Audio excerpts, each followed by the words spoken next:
Hello dear, क्या हाल चाल। I hope कि आप लोग बहुत बढ़िया होंगे और अपनी पढ़ाई जो है बहुत बढ़िया तरीका से कर रहे होंगे, क्योंकि आप लोगों का एग्जाम जो है बहुत नज़दीक है।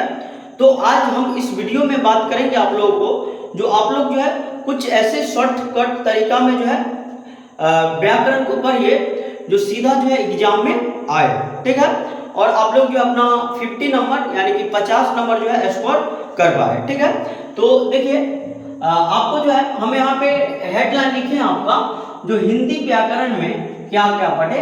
आखिर हिंदी व्याकरण में हम लोग क्या क्या पढ़ेंगे तो हमको जो है 50 या फिर 60 नंबर जो है आ जाएगा, ठीक है। तो देखिए क्या सब पढ़ना जरूरी है, हम टॉपिक वाइज जो है बात करेंगे आप लोगों के साथ। आप लोगों का सबसे पहला बन जाता है संज्ञा, ठीक है। यानी कि आप लोग जो है सबसे पहले पढ़िए संज्ञा। उसके बाद क्या पढ़ना है, लिंग पढ़ना है। लिंग तो समझते होंगे ना, जो स्त्रीलिंग होता है, पुल्लिंग होता है, ठीक है, वही लिंग पढ़ना है हम लोगों को, ठीक है।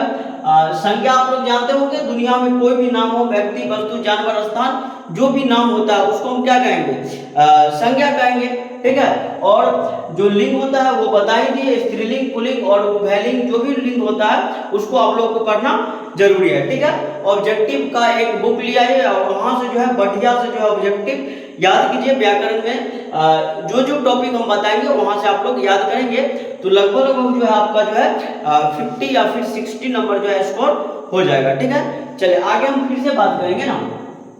आगे है सर्वनाम। सर्वनाम क्या है, आप इंग्लिश जो ग्रामर है आपका, तो इंग्लिश ग्रामर जो में जो है आप लोग पढ़े होंगे, जो नाउन के बदले में प्रयोग किए जाने वाले शब्द को क्या कहते हैं, प्रोनाउन कहते हैं। बात समझ में आ रहा ना। तो यहाँ पर भी वही बनता है, जो संज्ञा के बदला में जो भी शब्द प्रयोग किया जाता है वो क्या कहलाता है, सर्वनाम कहलाता है, ठीक है। चलिए आगे देख लेते हैं। अगला है आपका विशेषण। विशेषण भी आप लोग जानते ही होंगे, संधि पता ही होगा किसको कहेंगे, समास पता ही होगा। और आप लोगों को ये सब पढ़ना है भैया मेरे, ये सब आपको, ये जो टॉपिक हम बता रहे हैं वो सब आपको पढ़ना है। जब पढ़ के जाइएगा कुछ ही समय लगेगा आपको ये पढ़ने में, मात्र 2 महीना में आप जितना भी टॉपिक है सब पढ़ लीजिएगा।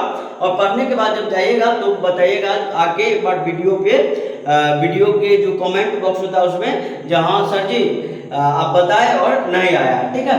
तो आपको जो है पहले हम क्या बताए हैं, क्या पढ़ना है, संज्ञा पढ़ना है, उसके बाद लिंग पढ़ना है, उसके बाद क्या पढ़ना है, उसके बाद सर्वनाम पढ़ना है, उसके बाद क्या पढ़ना है, विशेषण पढ़ना है, विशेषण के बाद क्या पढ़ना है, संधि, और संधि के बाद समास पढ़ना है, ठीक है। और आगे बताते हैं शुद्ध अशुद्ध। शुद्ध अशुद्ध तो समझते होंगे ना, यानी कि क्या करेगा, जो कोई गलती शब्द लिख देगा, यानी कि हर्षी की मात्रा, दीर्घ की मात्रा या फिर ऊ की मात्रा हो, ठीक है, वो सब जो है गलत लिख देगा और कहेगा कि जिसको सही करके बतलाइए। तो ये हो जाएगा आपका शुद्ध अशुद्ध, ठीक है।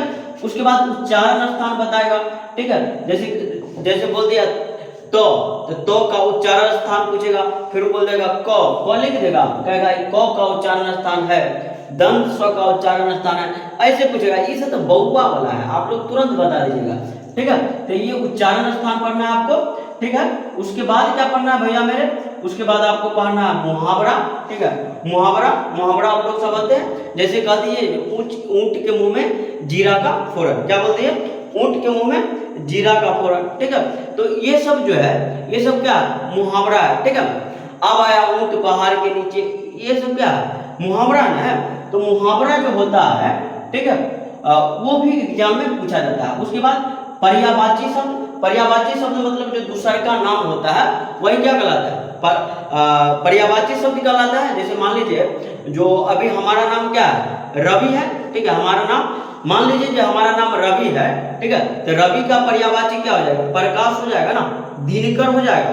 तो यही होता है पर्यायवाची, मतलब जो हमारा नाम है, यानी कि एक शब्द के बदला में जो दूसरा का शब्द होता है उसी को हम पर्यायवाची शब्द कहेंगे। कंप्लीट है। चलिए आगे बोल देते हैं। आगे बोलता है विलोम। विलोम मतलब क्या, उल्टा, ठीक है। जैसे दिन बोलेंगे तो रात, रात बोलेंगे तो दिन, ठीक है, पानी बोलेंगे तो आग, ये सब विलोम शब्द है। उसके बाद आपको पढ़ना पड़ता है प्रत्यय या फिर उपसर्ग, यानी कि प्रत्यय और उपसर्ग दोनों पढ़ना पड़ता है। प्रत्यय वो होता है जो पीछे में लगेगा, उपसर्ग वो होता है जो आगे में लगेगा। तो ये जो आपको हम 12 टॉपिक यानी कि 12 टॉपिक बताए हैं वो आप लोग जो है एकदम बढ़िया से पढ़ लीजिए। 2 महीना में पढ़िए या 1 महीना में पढ़िए, लेकिन पढ़ के जाइए। जब आप पढ़ के जाते हैं तो आपका 50 या फिर 60 नंबर यानी कि 50 से 60 नंबर तक आप जो है अपना स्कोर करने की संभावना जो है आपको 99% जो है बनी रहेगी। ठीक है, ये हमारी गारंटी रहेगी। और फिर से हम एक बार जो आपको बता देते हैं, क्या पढ़ना है आपको? संज्ञा पढ़ना है, लिंग पढ़ना है, सर्वनाम पढ़ना है, विशेषण पढ़ना है, संधि पढ़ना है, समास पढ़ना है। ठीक है, आप लोग गौर से सुनिएगा। शुद्ध अशुद्ध पढ़ना है, उसके बाद उच्चारण स्थान पढ़ना है, मुहावरा पढ़ना है, पर्यायवाची शब्द पढ़ना है, विलोम शब्द पढ़ना है, और प्रत्यय और उपसर्ग पढ़ना है। ठीक है भैया मेरे, तो आप लोग जब इतना पढ़ के जाते हैं तो फिर हमारी बात को आप समझ रहे होंगे। जो यही सब जो है एग्जाम में यही सब टॉपिक से जो है क्वेश्चन आता है, तो आप लोग को ये सब जो है पढ़ना बहुत जरूरी हो जाता है। ठीक है, तो उसके बाद हम थोड़ा सा और कुछ लिखे हैं इधर, देख लीजिए। कह रहा व्याकरण से लगभग 60 नंबर यानी कि 60 नंबर का जो है पूछता है। कितना? 60 नंबर का पूछता है। किसे? व्याकरण से। यानी कि इतना नहीं है ना, 50 से 60 के बीच व्याकरण से पूछेगा, या फिर 40 से 50 के बीच की बुक से, जो आपका जो बुक होता है, जो दिनगत बुक है ना, क्या है? दिनगत। ठीक है, तो दिनगत बुक जो है आप लोगों का जो हिंदी का बुक है, वहां से लगभग में 40 नंबर का पूछता है। आप लोग जो है लघु उत्तरीय, दीर्घ उत्तरीय का क्वेश्चन आंसर जो है पूरा टोटली करके जाइएगा, तो वहां से भी बहुत सारा क्वेश्चन आता है। उसके बाद जो है जो लेखक परिचय होता है आपका, लेखक परिचय समझते हैं ना, जैसे लेखक के मम्मी का नाम, लेखक के पापा का नाम, लेखक का जन्म कब हुआ था, लेखक का जन्म कहाँ हुआ था, ठीक है, लेखक की पत्नी का क्या नाम था, लेखक की मृत्यु कहाँ हो गया, ये सब बातें जो है, कुछ बातें आपको पढ़ के जाना है एग्जाम में, जो लेखक के बारे में पूछेगा।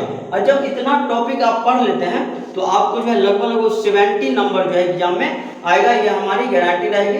70 मतलब हिंदी में जब इतना पढ़ते हैं तो। ठीक है, तो लाइन जो है इधर कट गया है, तो इसलिए जो हम वीडियो को समाप्त करेंगे, लगभग हम पूरा बता ही दिए हैं। तो चलिए, धन्यवाद, थैंक यू, जय हिंद, जय भारत।